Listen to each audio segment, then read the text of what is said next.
بسم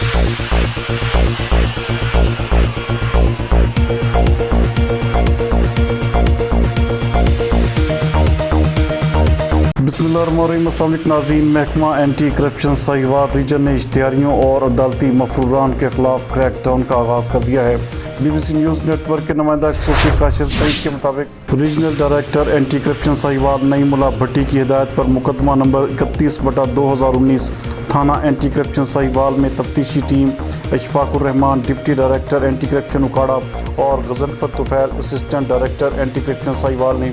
دوران تفتیش ملزم محمود خالد چودھری کو ٹھوس شواہد کی بنا پر گرفتار کر لیا تھا، جس نے 21.3 ملین روپے محکمہ directorate of general public relation Punjab Lahore کے آفیسرز و آفیشلز اور محکمہ ہائی وے کے آفیسرز اور آفیشلز سے ساز باز ہو کر خود بٹ کیے تھے۔ اسی سلسلے میں محکمہ اینٹی کرپشن نے ملزمان Haseeb Anwar XEN, Fahad Mazhar S D O محکمہ پروونشل ہائی وے ساہیوال اور Ali Ahmed operation manager HBL bank Harappa ضلع ساہیوال کو ٹھوس شواہد کی بنا پر گرفتار کر لیا ہے۔ ملزمان کو کل عدالت میں پیش کیا جائے گا۔